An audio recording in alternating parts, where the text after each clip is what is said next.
Hi, everyone. Welcome back to Intrusive Thoughts. I'm your host, Adam Rippon, and today we have somebody very important, very special on the podcast today. He's one of the co-founders of Crooked Media. He's a former speechwriter for Hillary Clinton and the Obama White House. He's a podcaster. He's a friend. He's an author. And he is Jon Lovett. Thanks for having me. Jon, thank you so much for being here today. And you know what meant the most there? What? Podcaster. Friend. Ah, damn it. It was friend. Yeah. Well, you are a friend. Mm-hmm. Period. Great. Love that. I, as a friend, want to talk about a few things today. Okay. The first thing I want to talk about is one thing I didn't include in your intro was that you are also a reality superstar. Sure. You were on Survivor. That's right. Season 47. Mm-hmm. And I feel like, okay. I still feel very, really strongly about the way that this all went down for you. Mm-hmm. One, how long have you wanted to be on Survivor? And had you sent in an audition tape before? No, this was one and done. Okay. So I watched Survivor when it first aired in the year 2000. Right. Live. Okay. When Richard Hatch, as a kind of gay strategist, nude gay strategist, won. Mm-hmm. And I loved Survivor. I fell off of it because I went to college and then really just sort of didn't watch it again for a long time, came back to it, and then basically caught up on virtually every season. And I got really intense about it and I got really focused on it. And then all of a sudden I started taking little notes down in a note stock. You know, when you're you have an idea and then you start writing it down. And I feel like in the writing it down, I started to convince myself that I wanted to do it.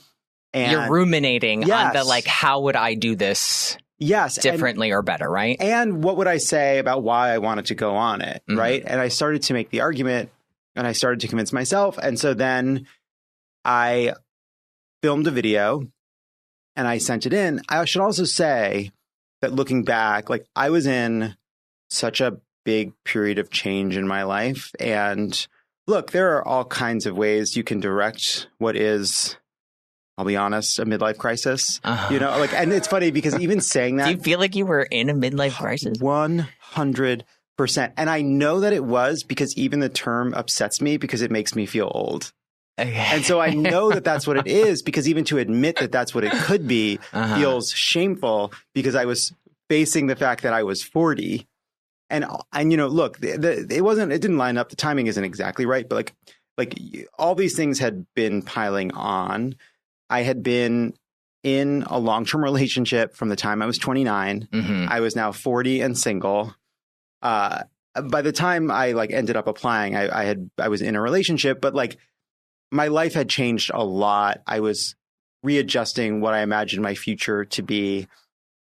And I had this feeling if I don't do this now, I'll never do it. So let's just fucking do it.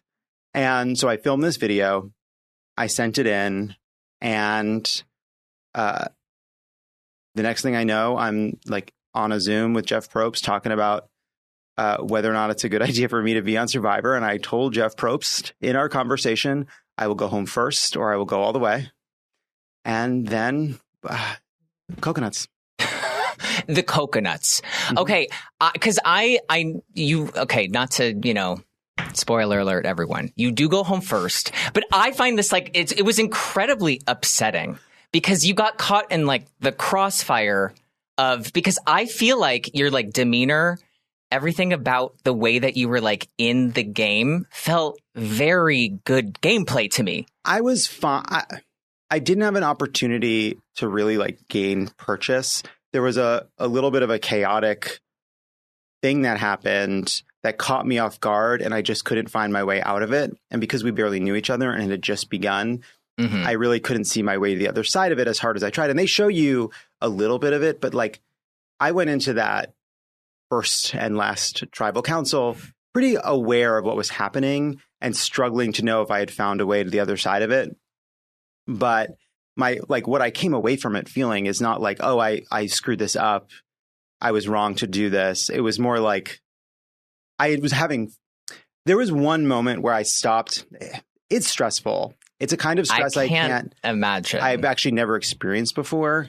But there was only one moment in the entire time where I kind of lost myself in the worry of what was happening. And I felt it. And it wasn't like it was real anxiety. I had a moment of genuine, not just nervousness, but like real stress. And I caught it. And I said to myself, I was like, Jon, you worked so hard to put yourself in this position. You are here on purpose. You made this happen. You were the dog that caught the car. You flew halfway around the world to catch it. If you're going to allow yourself to be overtaken by this, like emotionally, that is so fucking stupid. And I calmed myself down a bit and thought about it and then went about trying to figure out how to get out of this circumstance. But in the end, I couldn't. I missed 3 dinners and you're better for it. And I'm better for it. I just want to say that, like, so if you haven't seen the episode, basically you are on your team, and in your team there's this guy. His name is Andy, who basically has this like complete mental breakdown in the middle of like the last challenge, and he kind of stops in the middle of it, and then he gets asked like, "What's the deal?" And he basically confesses to saying that he wanted to throw you. He knew that he was going home. He wanted to try to throw you, who he says is his best friend, under the bus. But he just couldn't do and that he says as soon as he started thinking that, he starts to feel ill, like at the idea of, which is actually incredible. It was great. It's incredible. It was smart. It worked. Look, whatever percentage of it was real versus realizing he needed to do something drastic, more power to him. The other part of it too is like, I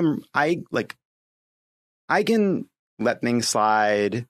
I can be nonchalant, but when I focus on something, like I'm in an intense moment, even just getting on Survivor, I even told them this when I was thinking about being on this show. Like I can goof off. I can kind of be a bad student. But when my attention really focuses, it can become super intense. And that's how I felt about getting on Survivor. And that's how I thought I would be on Survivor. That once I put my focus on something, I'll become really competitive and really intensely focused on what I need to do to stay in the game. And that was true. But I realized as I was there that I didn't have that part of me that was I need to stay here, not by fighting, but by kind of I don't want to say I wouldn't have had it in me to kind of throw and kind of I know be that exactly beseeching. And what I you're respect saying. People that wanted to do it, but I love my life. I love what I get to do. I feel really fortunate. Survivor was an exciting and fun thing to do. And I would do it again, right? Because I don't feel like I had a bad experience. I feel like I didn't get the experience. You would do it again. Yeah, sure. I think I would. I mean, look, easy to say. If it was actually an opportunity, I'm sure I would have to debate it. But why not? That's my feeling about it. Just why not? Well, part of it also was I am comfortable. People are well, you don't know what the edit's going to be. And I said, reality shows of all kinds, I feel like their edits are various levels of faithful and ethical. You can see some shows will Frankenstein a story together. But with Survivor, I've watched it so much. And even when I watched it as there's an ethic and integrity to what it is. And I'm sure people feel as though they've gotten bad edits and have. But I had this moment, and part of it I do think was about this, big period of change in my life was you know what? I'm willing to kind of hand myself over to the Survivor gods, and not just whatever happens in the game happens, but I'm comfortable with whatever they show, and whatever that is, that's what I was. And I feel like I know myself now, and I'm comfortable enough with myself now that I can let them tell the story. Yeah. No, I totally, you were coming at it from a super mature point of view. But the thing that I have the problem with, this is what I have the problem with, is that the reasoning of some of the people on your team was that Andy was so much stronger than you, that they needed the brute strength, he was the size of a Hercules. Look, whatever the rationale they had, look, maybe I wasn't rowing hard enough in the challenge, whatever. But in their minds, I'm not sure that's true. But like we had 2 moments in front of everyone, all the tribes. Yeah. And one of them, like, I told some jokes, right? Like I had a funny moment with Jeff, and then like Andy had his meltdown, and whatever the explanation, he had put himself in a position where it was very hard for him to come back. And I was somebody that like might have been more of a, if not physical threat, maybe somebody that was going to be more social and fun that like people would like and could kind of build something. So I get it. Like, I really don't, I understand how it got to that point. I like totally respect the gameplay that led to what happened. I don't know how I could have gotten to the other side of it, but you know, look, somebody has to go home first. No, they do. I just think that you had like, I feel bad for the show. That's what nobody felt worse for the show than me in that moment, because I was like, I mean, that's sometimes how reality shows go, where, I mean, you really are not in control of like everybody else, and you don't take into account how other people are going to react and maybe like bring you into it, which then makes you like the center of a plot point. Which is, by the way, also true of life. And, you know, totally, yes. You can't control other people. And, you know, maybe what I needed in my life was just to be absolutely cut down, right? Like, imagine if I had done really well, how insufferable would I have been on that return home flight from Fiji? So such is life. No, I feel like if you did win, it would have been harder to get you on this podcast. Impossible. That is not true. No, I don't accept that. I don't accept that. I appreciate that. I do appreciate that a lot. I want to know, is there any other reality show that you would consider doing, or have you ever watched and like wanted to do? Because Survivor for me is like maybe one of the lower ones on the totem pole. I don't think I could do it. I could not do it. I actually know that for a fact. Yeah, like for Survivor too, I like nice things, but I feel like I can tolerate anything. I was okay. Like, I even just sleeping outside, I only did it again. I only missed 3 dinners, but I feel like I could handle it. Traders seems like it's Survivor with food. So that seems pretty good to me. Yeah, I feel like you'd be great at Traders. Yeah, maybe. I mean, look, it was fun. It was a great way to step outside of my life a little bit. And by the way, keeping up with the horrors of the news on an hourly basis, turning over my phone, putting myself in a totally different mindset with totally new people. That was worth it in and of itself, though I think there are easier ways to do a digital detox. Right. Like maybe just turn off your phone at home. I hadn't thought of that. It's a good idea. It's, hindsight's really always 2020. Should have thought of that. Okay. I want to know, I know, I've heard that you've been a speechwriter. Mm-hmm. For as long as I've known you. Mm-hmm. What does being a speechwriter for a senator or for a president, what does that what does that mean? So there's all kinds of different versions of what it is to be a speechwriter, and different politicians and public figures have different relationships with a speechwriter. And being a speechwriter for a senator or a governor is very different than what it is to be a speechwriter for the president, which is a unique job. And there's no other version of being a speechwriter quite like it. So what it is, I'll just tell you what my path was. So I am bouncing around, thinking about law school. I volunteer for the 2004 John Kerry campaign, end up writing a few little things here and there, like op-eds for local newspapers that they needed some help with. This led to a job on Capitol Hill. Mm-hmm. That led to an opportunity to apply for a job as a junior speechwriter for Hillary Clinton. I apply. Where are you based? I'm in D.C. right now. Okay. I've been going back and forth between in New York and D.C. I was doing some stand-up, in a purely amateur way. I was thinking about law school. I was applying to law school. I was actually writing a math paper. I had studied math in college, and I was working on turning... Studied math? I did. I was working on turning my senior thesis with my professor and another writer into a kind of published paper, which I ended up doing, which was my one achievement in math. But I was all over the place, and it led to this opportunity to be a writer for Hillary Clinton. But in the run up to getting that job, she was going to a roast of Barbara Walters and they needed someone to write jokes. So I wrote some jokes for Hillary Clinton, which I think kind of helped me stick in their minds when they were looking for someone to come on board. But I'd never really been a speechwriter. I'd helped with a few speeches here and there. I'd worked for a senator named John Corzine. I'd wrote a couple very very minor statements for the Kerry campaign that someone else, that like you do a draft and then you never see it again because it gets edited by all these people. So I like even a stretch to say I wrote those things. But they needed somebody. I threw myself at their mercy. They hired me. And basically I learned on my feet as a junior writer. And Hillary Clinton is speaking often 3 or 4 times a day. She's in the Senate. She's doing events around DC. She's doing all kinds of public events in New York. She's recording videos for different events she can't attend. And there's just a huge churn and a huge volume. And so you're working with legislative aides, you're working with press people, you're working with others on the team to messaging people and all the rest to figure out a bunch of different remarks for a bunch of different kind of smaller events. And at the time when I started, they had an outside speechwriter or two who would help with bigger public addresses that I had no qualifications to write because I was 22, 23 when I started. And roasting Barbara Walters. Well, the Barbara Walters ones I could help with, but like a big foreign policy address, like I have no place in doing this. Like I'm not, right. And I was completely in over my head in this job. Like I remember feeling always a bit guilty about the ways in which I like wasn't doing what I was supposed to be doing or couldn't figure out how to succeed. And at the time I blamed myself. And now 15 years later, like, you were completely in over your head. Of course you felt that way.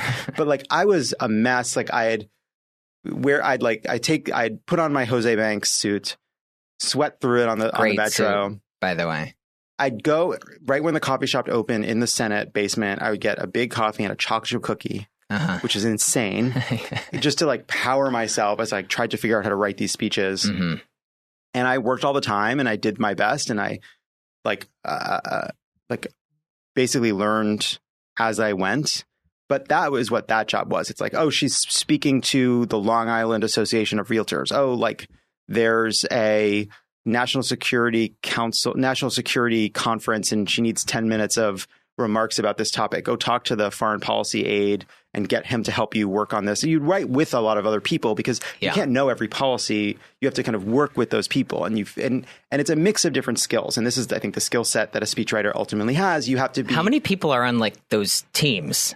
So a Senate office, it depends on how you count it, but like day to day, you're working with, I think, between like 10 and 15 people. Jeez. Well, not on any one speech, but like there's somebody that's an expert on energy, and there's somebody that's an expert on finance, and there's somebody who you work with on foreign policy, and there's a legislative director who knows what the play is in Congress, and then there's a New York person who knows the state of play in New York. And so you're kind of figuring out the different groups of people that need to be involved.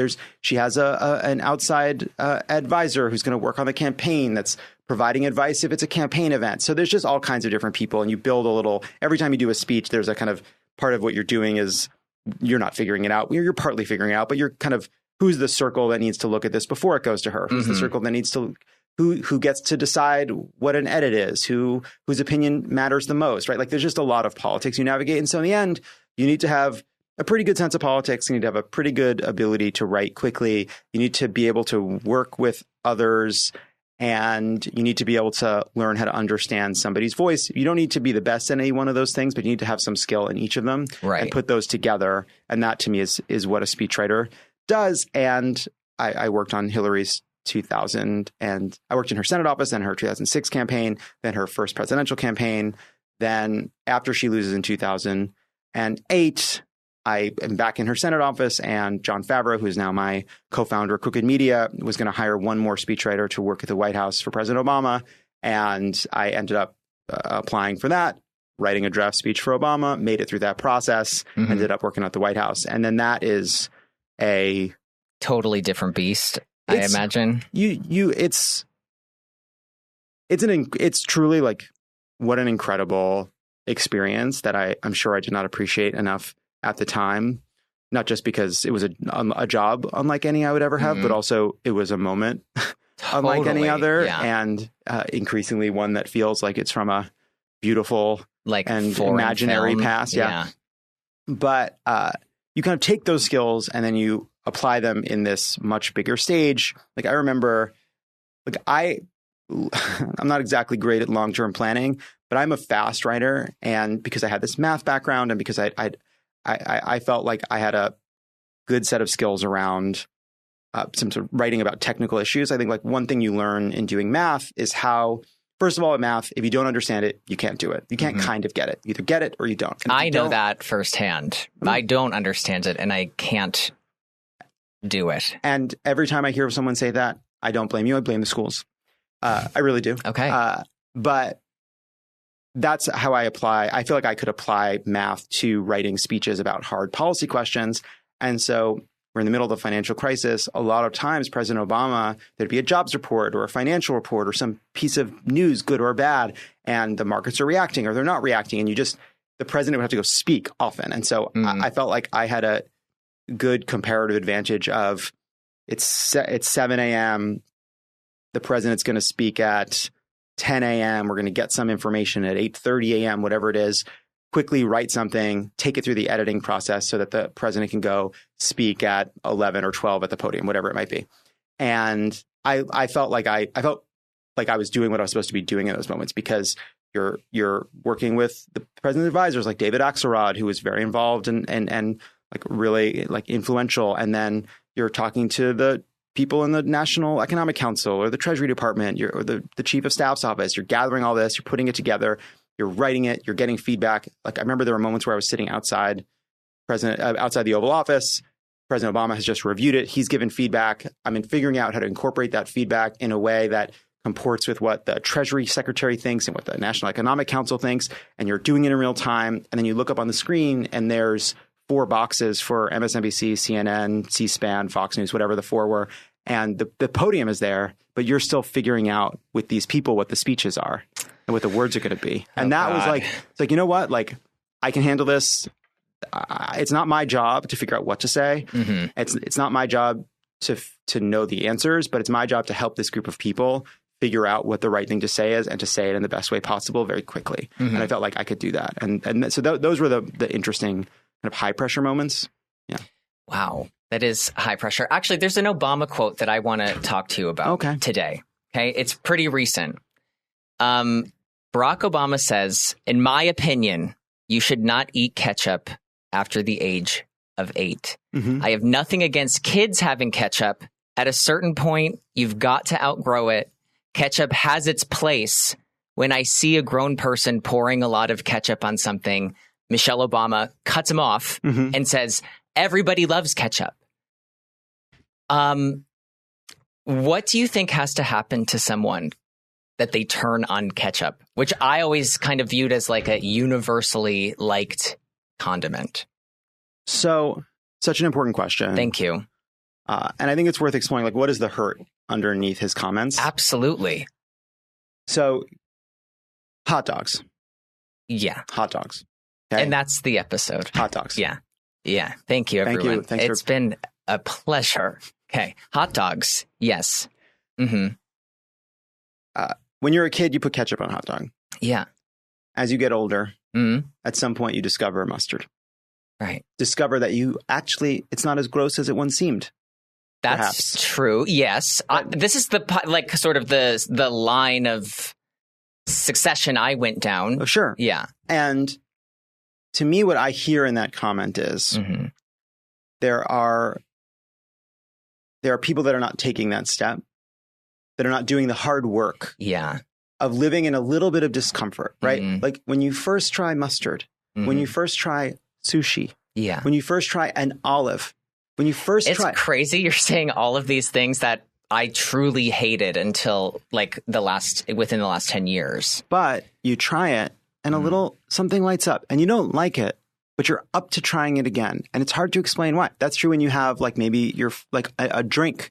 Yeah. You know, like not like a nice cocktail. And you're like, I hate this. But do I? I know. But do I? It's like cigarettes. And ketchup is cigarettes. Ketchup is cigarettes. And I do think that like, it's just about fucking ketchup. But I do think like what that's about, like why, like it's one thing to be like, I don't like ketchup, but it's another to be like, it's wrong for you to like ketchup. And it's crazy. What I feel like it's about is, hey, like as a society, are we training ourselves to be afraid of little bits of discomfort to get to something better? Right? Like, is there a lack of, I'm serious too, by the way. Like, I know this sounds like I'm completely with you on this. I think this is what's under it. Like, yes, it's about ketchup, but really it's about like, hey. It's about comfort. It's about comfort, and it's about understanding that there are things that we will ultimately realize we like and that are good for us that maybe are a little sharper, a little harder, and take a little bit more effort, whether to experience or just to come to love. Right. And like, I think that's true of ketchup versus mustard. It's also true of staying home and watching a show because it's easy and fun, and doing the work of being like, I'm going to make plans. And even though in the moment I don't want it, sometimes you leave the house and that's when you realize you want to go out. That's a Guy Branum paraphrase. We are all like kind of trained to do the quick and easy thing all the time. And even in politics, like you see this in every story, big and small, like serious and not serious, which is everyone's afraid or feels like they no longer have to take part in like the little bit of hard work it takes to understand somebody or to like process your anger, right? Like everyone just posts how they feel right away rather than saying, wait, hold on a second. Like, what's the best way? Like, why do I feel so angry? Or why do I feel so hurt? And like, why is my instinct to blame somebody else? What, like, it's true even in little relationship fights, right? Like, there's always that moment if you're in a little disagreement with your partner or a friend where like you're mad, and then you have that moment where you realize like, ugh, I'm going to have to apologize, you know? Yeah. And you like that, there's that moment where you like take a step to the right of your anger and you're like, ugh, and you see it and you're like, fuck, this is going to suck, but I'm going to be, I know what I'm supposed to do and I want to be the person that does it. And I know what I'm saying is crazy, but I think that's what switching from ketchup to mustard is. In the reason of the feeling of being annoyed. I completely agree with you. And I just want to say it was incredibly impressive to watch somebody start with hot dogs and end with relationship quarrel. Resolvement. Yeah. It was beautiful. I hope that made sense. And again, I know that we're talking about ketchup. I feel embarrassed. You shouldn't. No, I do. It was, I mean, honestly, it was beautiful. Okay. Okay. How old were you when you started to like sushi, by the way? I remember the first time I ate sushi. Me too. I do too. And I was completely like, I was basically made to be the town fool for not liking it in front of a group of people who loved it. Well, to this day, like my father will not eat sushi. Oh, my mom goes, I love it. And then she goes, I'll get teriyaki chicken. Like, well, then, yeah. Come on. Well, he won't eat. He'll like maybe try a California roll. I think he's tried it, but he just really will not eat the raw fish part. Which is just cream cheese. Well, isn't it? Isn't it California roll? That's a Philadelphia roll. What's a California roll? Crab. Oh, sorry. Yeah. No, but it's cooked crab, I think. But so I remember shrimp. No. Fig? No, it's fig. It's fig. Yeah. Fake crab. Fake crab. Well, it can be fake crab. It's often fake crab. Yeah, I think imitation crab. Yeah, imitation where I'm from, it was always imitation crab. Yeah, yeah. In most places, I think. Okay. But please continue. Yes. Oh, so I just remember it was no, don't ever apologize. It was with one of the cool kids, and it was I did not have a lot of friends growing up, but then I went to a summer college program, and one of the cool kids in that program invited me to a birthday party in New York City, and I'm from Long Island, and I remember we went and watched The Sixth Sense in theater, so somebody can check that date, and I think that's when it was. And then after we had sushi for the first time, and I remember being nervous, but I was trying to be cool. And so I think I admitted that I hadn't had it before, maybe, but either way, I just looked around the table. Which is so brave, by the way. Watched. Yeah. I probably didn't. Now that I think about it, I don't remember. I remembered that it was the first time I had sushi, but I'm sure I just tried to pretend, but I don't know how I could have because I wouldn't have been able to use chopsticks. So I don't know what I did, but I remember seeing everybody eat it and I was like, here we go. And I remember it being that's what sushi tastes like. And being I think I can like it. I want to like it because it was cool. Yeah. And then I remember going home being I had sushi today. August 6th, 1999. Yeah, that's roughly when it would have been. That would have been 17. The day you had sushi. Yeah. I remember, so I had such a horrible interaction with fish sticks growing up. Oh. And so just that like fishy taste really threw me into kind of like a tailspin. I hated fish sticks. Me I hated them. What fish is that? White? It's various white fish, right? Like a pollock. Is that it? Pollock? Is that a kind of fish? Yeah, let's go with it.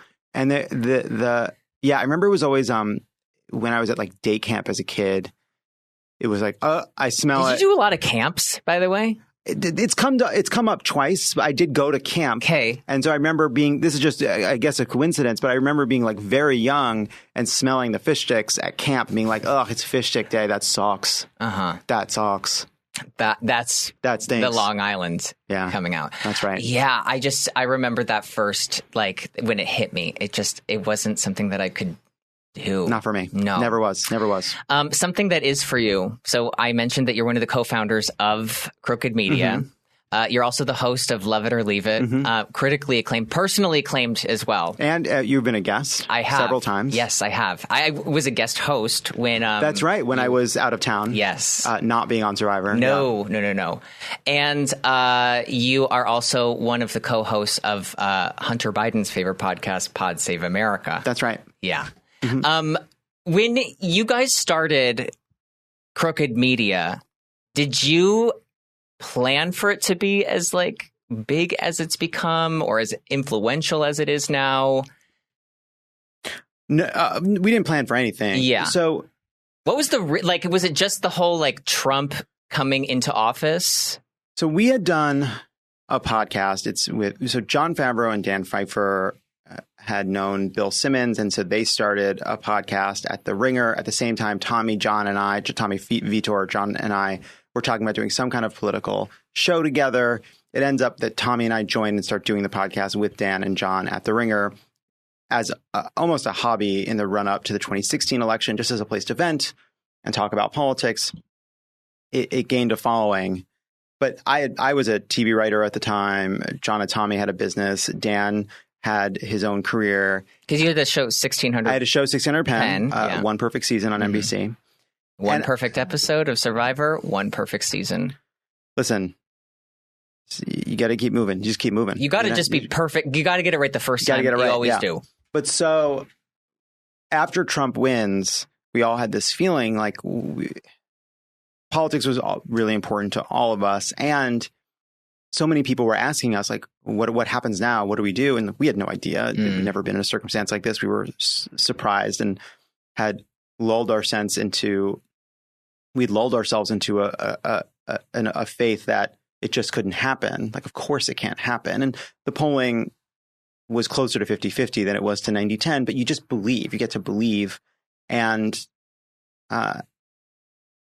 because we didn't know what to do, we thought, well, a lot of people want to figure out what to do. Let's create a place where we do that, where we all admit we don't have the answers and we have to figure out a way to get out of this. And that led to Pod Save America. And from there, Crooked Media. And we didn't have a business plan. We just had a sense that the political media landscape was broken, that there was a lot of right-wing coverage, and then there was a lot of mainstream analysis, a lot of great journalism, incredible investigative journalism, a lot of great people doing great work, but a lot of political analysis was based on the assumption that everybody watching is just an observer. Yeah. And everybody watching already has their perfectly formed views and understands politics completely. And so what is analysis of politics on television? It's like everybody watching has binoculars, and America is like a plain of the Serengeti where you're watching like a cheetah and an antelope run around. It's like, no, we're not observers. Like we're all participants, and we need to be treated as participants, and we need to remember our agency and find places, even after a terrible loss, that we have places where we can have an impact to figure out how to fight our way out of it. And that's what turned out. There was a lot of people who felt the same way, and Pod Save America develops a following. We launched this broader network. Tommy does Pod Save the World, and I launched Love It or Leave It, and a bunch of other great hosts come on, and we launch Pod Save the People, and with friends like these, and that leads to Hysteria and Strict Scrutiny, and kind of builds out this network. And we knew how to talk about politics and joke around about it and figure out how to interview guests, but we didn't know how to build a company, and so great people came and helped us figure out what to do. And here we are, like 8 years later, which is 9 years later, and isn't that crazy? It is. And like we've learned a lot. Obviously, like we've had some wins, some losses, the losses. But even as I think like more people have woken up to politics and more people are paying attention to politics, like the right has gotten stronger. The Republican Party has become more radicalized and beholden to just one person. And the upshot of that is we need to figure out a way collectively to build a big pro-democracy movement in which everyone from anti-Trump Republicans to the furthest left progressives see themselves as being part of one big team fighting for democracy. And that's really hard. It is hard to have a big tent. It is hard to always see everyone as allies. It is hard to be generous. It is hard to go into that uncomfortable place where you realize there's somebody who has views you despise, but you need to work with and you need to see past your differences. Like that is really hard. But we have like from the beginning tried to build a place where we can have those hard conversations in a way that is fun and entertaining and doesn't treat politics like a horrible slog that like and doesn't treat the news like homework. Because if we want to be a party that could win, you have to be having a party that people would want to attend. And so often, like this is look, the right is filled with a ton of bile, but on the left, at times we can be kind of sour and self-righteous and annoying. And I get where it comes from. I understand the hurt and pain of what it is like to watch your country embrace somebody as awful as Donald Trump and feel as though there's not enough people around you who understand the threat the same way you do. I feel like how that can be a little bit kind of crazy making, especially when you feel like the media isn't helping enough and that people aren't feeling as engaged as you do. But we have to like kind of persuade people to see it the way that we see it. And that requires openness and joy and joking around. And that's what we try to do. I mean, I remember when I started listening to Pod Save America, and it was like shortly after you guys had started, because I didn't know like what to do. I'd never been like super into politics. I even feel that like when I was younger, it wasn't something that felt as divisive as it is now. Yeah. And I felt like I needed to go to a place where I just could learn a little bit more about it. I wanted to learn more about what I could do. And that's like what Pod Save America was to me. And I feel like, even when we were talking, I was like joking a little bit earlier about the Hunter Biden's favorite podcast where he did this like interview with Andrew Callahan. And he mentions the Pod Save America guys when he's talking about his dad, former President Joe Biden, dropping out of the presidential race. But your podcast has become one of those, and Crooked Media has become one of those like voices where it feels like it's one of the like leading voices of the Democratic Party. Are you trying to be that? Are you trying to be just like are you trying to be that party where people want to attend that party and it just becomes a place of like real information? So how we see it is we want to be a home for all of the big questions and debates that the big pro-democracy movement is happening, where the policy debates are happening, where the political debates are happening, where the strategic debates are happening, where, we interviewed every presidential candidate in the run-up to 2020. We try to have candidates on, especially when there are contentious issues that are being debated nationally. And so, that's what we want to be. We want to be a home where everybody feels like they can come if they're part of that movement. But as part of that, we're going to have an honest conversation about Joe Biden's performance on the debate and why it means he has to step aside. Part of the promise of it, of like the shows of the network, is like we're going to be generous with our allies. Like that's important. But isn't it obvious now, a decade into Trump, that like if we're not going to be honest about our own problems on the left, we're not going to get out of this. Like we're sorry that it was personally offensive to some people, but we all saw what we saw on the debate. And so we have to be honest about it. And if you don't like it, that's fine. Criticize us. Like Hunter Biden, go off, like say what you want to say. We can argue against it and we can let people decide. I feel really proud of what we built at crooked, and if there are moments where like the honest conversation that happens, not just between us as hosts, but between us and guests, has value, it's because we need that space. We really do. And I'm glad that we can build it and keep building it. Like, that's part of what I think has become like so necessary, because like there have been moments like where, well, we can't do any infighting. Trump is so scary and so bad. Like, how could we have infighting?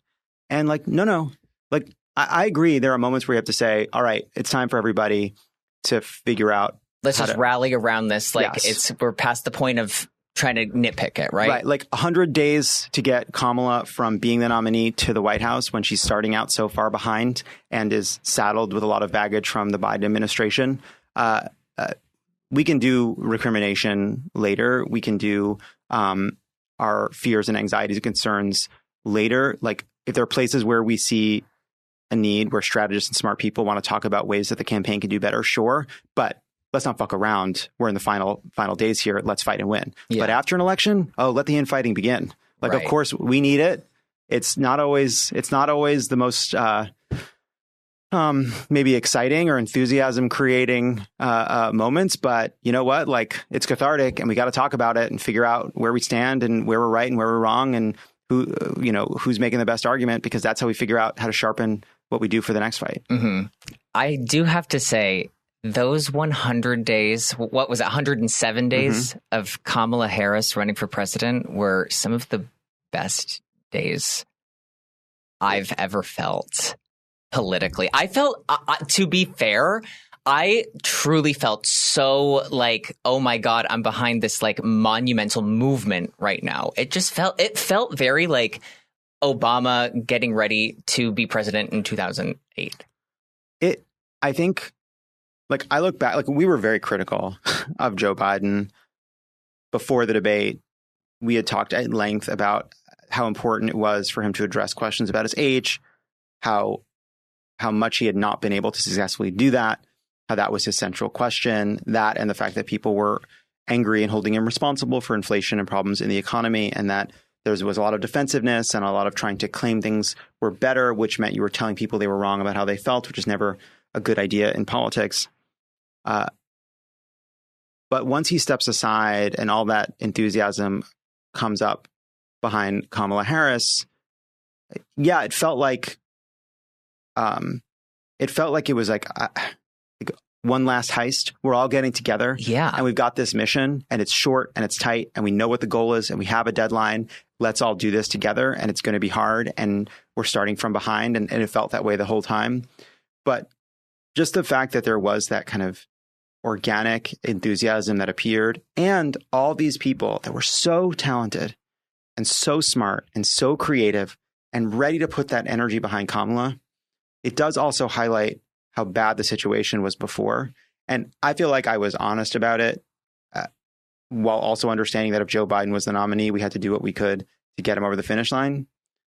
But I look back on it and I think, even if I thought Joe Biden was up to do the job and would have done a better job than Donald Trump, I don't think I had fully internalized just how much harm there was in the fact that he wasn't a good communicator, and how much we desperately needed a good communicator. Yeah. And how much we paid, not just in campaigning, but just in governing. And as a movement of people that want to stop authoritarianism, to not have a ferocious speaker who could day by day by day take to the microphone and just fight and argue for not just democratic policies, but democratic values. He just wasn't up to it. Like, at his best as a speaker, not talking about his capacities, but as a speaker, the best you could hope for is he would fight to a draw. And I regret that I accepted that, or that I wasn't able to see the harm of that, even if he was able in moments to kind of whether a State of the Union or other moments, kind of like succeed on his own terms. So that's what I took away from that. But yeah, like, it was awesome. It felt like we were really fighting, and I was terrified that she was going to lose. I had not really convinced myself that she could win. I thought we were really behind. I thought it was really hard. It was hard for her to be somebody new while being Joe Biden's vice president. But by the end, I had, even just in the final days, convinced myself that we were going to do it. Just the final day. I mean, once just so I get punched in the face by reality. Once I got my camo, like Harris Walls hat in the mail, I was like, we've got it. Yeah. That's where where do you still have your? Of course. Too. It's in a bin. You know, you have that I bin. have mine is literally in a bin too. It's like that bin of things you can't get rid of, but you can't wear. No, I did have It could pop out. It could pop out in like a couple years, 10 years. Oh, I think 10 years is like when it'll leak. That's you take it out again because someone is going to find the exact right moment to be the first person. Like it's going to be someone very cool. Totally. Is going to show up on like in an unexpected place in that hat and be like, God, they were first. They did it. Yeah. At the VMAs, like in 10 years from now, somebody will be wearing that hat. Yeah. That's why I like still have it. My Hillary Clinton T-shirt, I had to throw that away. Okay. That was an awful day. I'm so bad about getting rid of keepsakes. I'm trying to find ways to like store them without keeping them so close to my day-to-day clothes, you know? Yeah. But I have a box of like clothes that mean something to me from like a place and time that I keep, but it's not with like my clothes because I'm not going to wear those clothes. Those clothes are for memories, not for wearings. Right. I know. And then part of me thinks like, well, the memory isn't in the clothes. The memory's in your brain. So what are you doing? But then I do feel like if I get rid of the clothes, like when you pick up an item, it's time capsule. It evokes the memory. And I think, well, if I don't have the item, is the memory going to be lost? Whether it's in there or not, if I don't have the means to revive it. And so I have trouble getting rid of things. And I think, well, why don't I take pictures of these things? Because the picture would do it. Mm-hmm. But I can't. And so it's not a bin. I have so much stuff. You're being coy. I have so much stuff. I'm good at getting rid of things. I know. I am intimidated by you. Oh, good. That's how I want it. I am intimidated by you in a few specific ways. Okay. One is, there are people that you have this quality. Actually, you know who else had this quality is Huma Abedin, who was Hillary Clinton's longtime chief of staff. Okay. And I feel like I'm in good company so far. You'll like what I'm about to say. All right, please go on. And no matter what was happening, no matter where she was, no matter how long she'd been up, no matter how far they'd been traveling, Huma always looked completely, magically put together. As if like I'm blushing and I'm gonna pass out, and neat and tidy, like the clothes had just come off a steamer, no matter what. And for me, I don't know what it is about my personality, my physical plant, but I put on clothes and I instantly look like I woke up in them. I do. That's not true. Even right now, like I put this on right before I came here. I am messy. I am instantly and always a little bit messy. And you never are. You never are. Look at this. It's so put together all the time. All the time. And so I find that intimidating. And then that carries over into every time I see a video of you in your house. Mm-hmm. And it's like, did you invent the Container Store? Like, are you like you have a level of organization and you're on top of things and you're so meticulous. I really respect the way that you're meticulous. And I'm not a meticulous person. I can be an intense person. I could be a very hardworking person, but I'm like a brute instrument. You're so precise and like, you know where things are and you have systems and plans for how to put things in your place. Like even the jewelry you're wearing and the way that it is coordinated together is so intentional. And then like I walk in to this fucking studio and like, oh, we're doing browns today. And you thought about a brown outfit and how you were going to incorporate browns and why you wore gold jewelry and like all of it together. I like, oh, like you thought about this so carefully today. What would it be like to be a kind of person like that? I find that intimidating. Ari Shapiro, who was a longtime NPR correspondent and host, he hosted All Things Considered. I remember having this feeling with him because I would go over to his house and it would be like, would you like some, oh, look at this. This is pear cordial. 8 months ago, I put the branch of a pear tree into this jar so that today we would have pears inside the jar so that I could make a cordial using it. And it's like, I lost my keys. You know what I'm saying? Yeah. How did you think of that 8 months prior, right? Right. But I think you could do that. I think could you could do that. Do you garden? I don't garden. You will. You will find it. You will find it. It will find you. Then that's how gardening works. It does find you. But I'm going to tell you that like I set myself up for success by like So this all, I don't know when this all started, but basically like I only started to like buy clothes in a few different colors, and it's usually like browns and greens. So no matter what, I'm just grabbing things, right?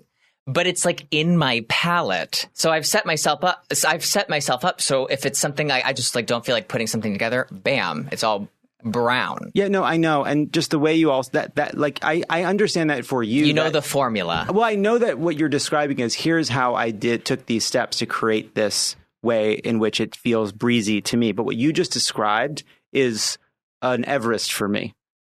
I did describe like a years long journey to get to where I walk into my I look at like my shoes. Yeah. And like I like open the closet and I like, or like I, you know, go into the, like I have like, let me just say this. Do we edit? Are we editing? Yeah, for sure. Start over. Yeah. Okay. How about you go into the closet, you look at your shoes. I look in the closet and I just hate every item of clothing that I have. I hate relatable. I have like, and I think, oh, I know what I want. I want to wear that one pair of pants, but they're gone because they're in a pile of pants I don't wear anymore. Nothing works with anything. Nothing goes together. And so I end up wearing like the same 3 or 4 t-shirts and pants that I run into the ground. Like that's what I do. That's how I put together a look. You just keep what hasn't been. You find what's being run into the ground and you make sure you run it. I know. If I'm not using stuff, it's immediately like I put something on like it's on a no-fly list, right? Like so if I'm not wearing it for a while, it goes into purgatory, clothes purgatory. See what I mean? Like this is amazing. And by the way, like so many rules though. It's exhausting. But you're not exhausted. You're not exhausted. I've never been more well rested. You know what I'm saying? I know. And this is why, like, this is how you become a world champion figure skater too. It's tied in. It's fucking tied in. You know it is. I do. But you know what? You just have to, you basically just, like I said before, you just trick yourself and you set yourself up so that you can't fail. And then you can't fail. Then you're Huma. Right. And I am. You Huma. are. You really are. We have questions that get sent into the podcast. Okay. Can I do one of the questions with you? Please. Okay. So we have our first question. We have 2 today. This is from Kimberly from Houston, Texas. She said, "Hi, Adam. I just saw a clip of this Fox News interview show up on my feed. I don't know if you saw this, but Amy Coney Barrett gets asked about the 22nd Amendment, and the interviewer says that it's only 2 terms. Then she coquettishly looks at him and says, 'True, that is what it says,' in a way that feels like a threat against humanity. Also, she has a book coming out, Listening to the Law. Please give thoughts." So I haven't seen that clip. I do have to say, the title, Listening to the Law, sounds like a haunting book. It sounds like a spell. Right. Well, you know, their move is to say they aren't right. Like the book is not called "I'll tell you what the law is." No, it's I'll listen. That you're listening, right? And that all that the conservative mindset on the Supreme Court, their originalism is not that they dictate what the Constitution says in a way that comports with their worldview. It's that they simply listen to it. And then share what they've heard, as if the Constitution is a podcast. But that's, of course, not what they're doing. And look, I think Amy Coney Barrett is a more intellectually honest person than someone like Samuel Alito. Like, I think she genuinely believes what she believes. I think it's harmful. I don't agree with it, but I think that there's a genuineness to what she believes. I hope, and again, I haven't seen the clip, I hope what that coyness is a person who does not want to offer a constitutional judgment. But look, the fact that we were even in a place where we're flirting with a president trying to remain in office again after he tried to remain in office the first time he lost is really alarming. And just for anyone who's worried about this, like, you're right to have a really kind of strange fear, which is at once feeling like your fears are completely valid and justified, while also knowing that to express them is to sound a little bit unhinged. Because the thing about fighting a rising right-wing authoritarian movement is your reactions either feel too early or they feel too late. Like, that is the nature of it. Completely. And that's really hard. And so when you see a clip like that, I understand why it makes you feel really, really worried. And it is hard to know when to be thinking openly and carefully about hypotheticals, and when you can drive yourself batty with all the different terrible ways it can go when the problems right in front of us are very big and hard enough. Mm-hmm. Ooh. Yeah. I think good answer for Kimberly. Is it not Kimberly? It's Kimberly. Kimberly. She wrote Kimber space Lee. I like that. Me too. So I think that means that her first name, Kimber, middle name Lee? Or was it Could always be. supposed to, I guess, a question for her? It could be a Betty Lou situation. Betty Lou. That's a cute name. I like the name. Have you met any Betty Lou's? I don't believe so. No. All right. Next question from Jason. Just Jason. Yo, Adam. Love it already. Mm-hmm. I wonder if you're as chronically online as I am. If you are, have you seen this clip of Theo Von talking to the Amish kid where he asks him if he knows any Amish people that have ADD? Period. Have you seen this clip? I haven't. Okay. May I explain it to you? Mm-hmm. Okay. Theo Von, are you familiar with Yes. Theo Von? I'm vaguely familiar with Theo Von. When I see Theo Von, I will be honest, every time I look at him, I do think every muscle in his face must be working complete overtime. Doesn't it look strong? There is no gua sha. There is no fascia release. I think first of all, I haven't thought about it that way, but I think what you're really saying, what you're really saying is, he has a kind of vacant stare, but I think beneath that, he's a really smart guy. I agree that he's smart and because I've seen some of his clips pop up on my feed. Clever. He's smart. And even that question is a really good question. It's silly. It's kind of vaguely, I don't know, it can seem like, I don't know, like kind of naive or kind of goofy, but like, if you think about the question as being purposefully obtuse, it's a really good question. Uh-huh. It's a really good question, right? Whether or not it's like a joke in how he's asking it, like it gets at something quite real, right? Like, we have tons of people with ADHD. Is it because they have a specific disorder, or is it because our world is not built for normal people having normal levels of concentration and discipline? Because we decided that kids should spend all day sitting in chairs, and when a lot of people want to build things with their hands and run around outside. And like, I think that that's a completely reasonable question.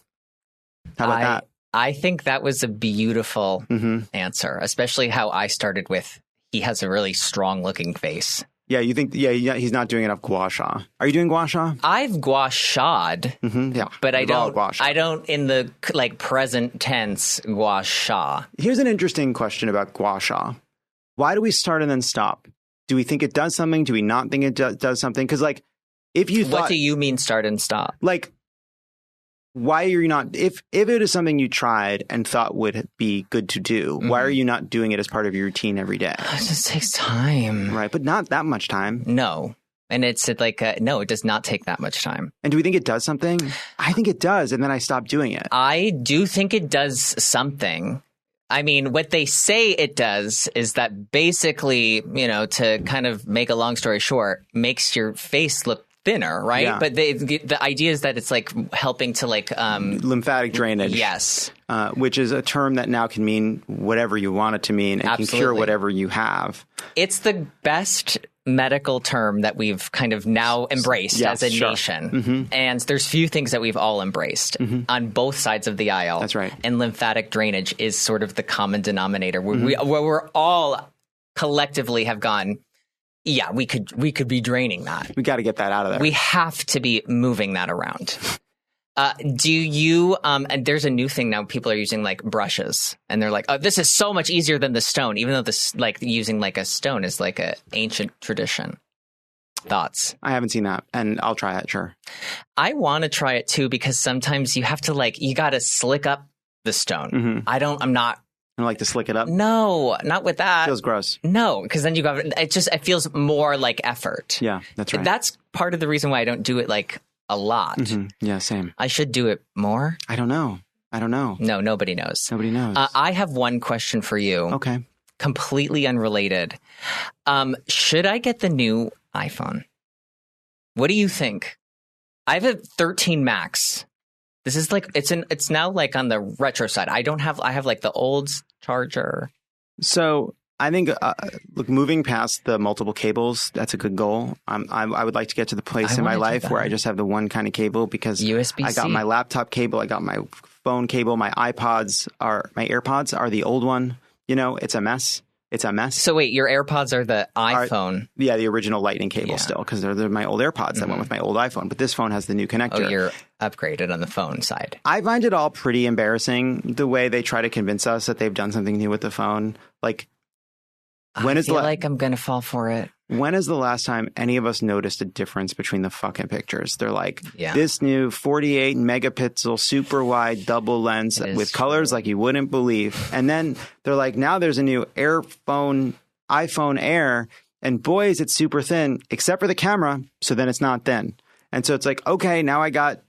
The iPhone Air is where I do draw the line. Well, what is the thinness doing if the camera sticks out? That's what I don't understand. Like, just practically speaking, it goes in your pocket. Now, if it was just a super thin brick all the way through, like, that seems awesome to me. But there's the fucking camera. So then what? Like, you have a super thin phone, but is the camera just like I want to be practical, be specific. When I put that phone in my pocket, is the camera facing out into the world? So there's a little circle in my pants. Or is it facing inside my leg, which then means it's not really, it's creating the same profile as if it were thicker, because the camera is touching me. And so it's pushing out, it's like, what are you talking about? What is this for? Yeah. What are we doing here? I don't know what the thinness, I mean, it's also but it's not that much smaller, right? Like the phone peaked a long time ago. These are incremental differences. All the designs of all the phone companies, of like the Androids and all the different designs, it's a brick with a flat glass front and a smooth back. Some years they round the edges, some years they don't round the edges. Glass front, smooth back. Love that. That's right. I feel like the phone, I mean, you're right. There is no sort of like amazing moment of like getting the new phone like there was like, I mean, I remember when I was switching brands, like it was my job. It was Sony great. Ericsson. Then I was doing the Nokia. I got a BlackBerry. Motorola chocolate. And that just those first few days of like, how does it work? Like you're just trying to figure it all out. That was like unbridled joy, pure bliss. It was fun. But yeah, they really haven't, they've struggled. So I don't really care if you get a new phone or not. I think you shouldn't care either, to be honest. I'm sorry to say. No, it's okay. I started, and I promise I'll let you leave after this. I've started not using a case on the phone for the past like year. Have you ever tried that before? It feels illegal. But I do it every time. And now you may notice I have a case on my phone right now. I'm looking at the case. So what I do every time, which is so stupid, is I don't use a case until I've cracked the phone so thoroughly that in order to keep it from like shedding glass in my pocket, I throw a case on it. This phone is shattered on the back. Shattered. I can't take it out of this case anymore. It stays in here. It is a broken phone. And so that's what I do. I use it as long as I can till it is no longer usable without the case. Wow. Yeah, it's stupid. It's stupid. Are you a dropper? Yeah, of course. Of course. Okay. Instantly. See, I always have a bag with me. I always throw it in a bag. Of course you do. Of course you know me. You're on top of it. Intimidating. Yeah, that's right. Jon, thank you so much for coming on Intrusive Thoughts today. This was fun. Come back anytime, please. Oh, you're welcome literally anytime. I love that. Maybe we'll get you a new phone back, at least. I'm going to run this. This guy's going to be... I'm going to run this phone to the ground until it dies. Please. That's how I feel about that. Yeah. Like your clothes. Like my clothes. Tried and true. Can't have nice things. No, but you are a nice thing. Oh. Thank you for coming. Thanks for being here.